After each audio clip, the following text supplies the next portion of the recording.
Chapter 7. The Pulpit. I had not been seated very long ere a man of a certain venerable robustness entered. Immediately as the storm-pelted door flew back upon admitting him, a quick regardful eyeing of him by all the congregation sufficiently attested that this fine old man was the chaplain.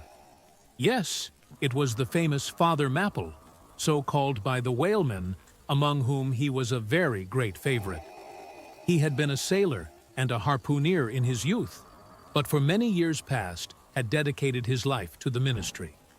At the time I now write of, Father Mapple was in the hardy winter of a healthy old age, that sort of old age which seems merging into a second flowering youth, for among all the fissures of his wrinkles, there shone certain mild gleams of a newly developing bloom, the spring verdure peeping forth even beneath February's snow.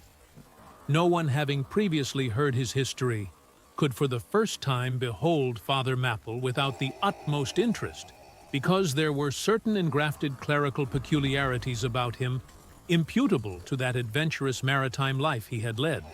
When he entered, I observed that he carried no umbrella, and certainly had not come in his carriage, for his tarpaulin hat ran down with melting sleet, and his great pilot cloth jacket seemed almost to drag him to the floor with the weight of the water it had absorbed. However, hat and coat and overshoes were one by one removed, and hung up in a little space in an adjacent corner, when, arrayed in a decent suit, he quietly approached the pulpit. Like most old-fashioned pulpits, it was a very lofty one, and since a regular stairs to such a height would, by its long angle with the floor, seriously contract the already small area of the chapel, the architect, it seemed, had acted upon the hint of Father Mapple, and finished the pulpit without a stairs, substituting a perpendicular side ladder, like those used in mounting a ship from a boat at sea.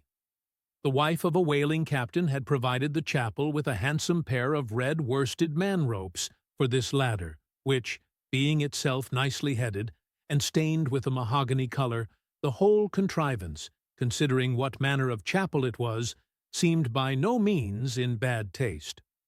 Halting for an instant at the foot of the ladder, and with both hands grasping the ornamental knobs of the man-ropes, Father Mapple cast a look upwards, and then, with a truly sailor-like but still reverential dexterity, hand over hand, mounted the steps, as if ascending the main-top of his vessel. The perpendicular parts of this side ladder, as is usually the case with swinging ones, were of cloth-covered rope, only the rounds were of wood, so that at every step there was a joint. At my first glimpse of the pulpit, it had not escaped me that however convenient for a ship, these joints in the present instance seemed unnecessary. For I was not prepared to see Father Mapple, after gaining the height, slowly turn round, and stooping over the pulpit, deliberately drag up the ladder step by step, till the whole was deposited within, leaving him impregnable in his little Quebec. I pondered some time without fully comprehending the reason for this. Father Mapple enjoyed such a wide reputation for sincerity and sanctity that I could not suspect him of courting notoriety by any mere tricks of the stage. No, thought I, there must be some sober reason for this thing. Furthermore, it must symbolize something unseen. Can it be, then, that by that act of physical isolation he signifies his spiritual withdrawal for the time from all outward worldly ties and connections? Yes, for replenished with the meat and wine of the Word, to the faithful man of God, this pulpit, I see, is a self-containing stronghold, a lofty Ehrenbreitstein, with a perennial well of water within the walls. But the side ladder was not the only strange feature of the place, borrowed from the chaplain's former seafarings. Between the marble cenotaphs on either hand of the pulpit, the wall which formed its back was adorned with a large painting representing a gallant ship beating against a terrible storm off a lee coast of black rocks and snowy breakers. But high above the flying scud and dark rolling clouds, there floated a little isle of sunlight, from which beamed forth an angel's face, and this bright face shed a distinct spot of radiance upon the ship's tossed deck, something like that silver plate now inserted into the Victory's plank where Nelson fell. "Ah, noble ship," the angel seemed to say, beat on, thou noble ship, and bear a hardy helm. For lo, the sun is breaking through, the clouds are rolling off, serenest azure is at hand." Nor was the pulpit itself without a trace of the same sea taste that had achieved the ladder and the picture.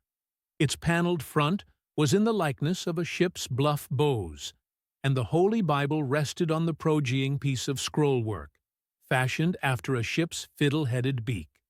What could be more full of meaning?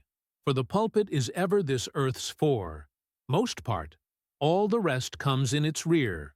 The pulpit leads the world. From thence it is the storm of God's quick wrath is first descried, and the bow must bear the earliest brunt. From thence it is the god of breezes fair or foul is first invoked for favorable winds.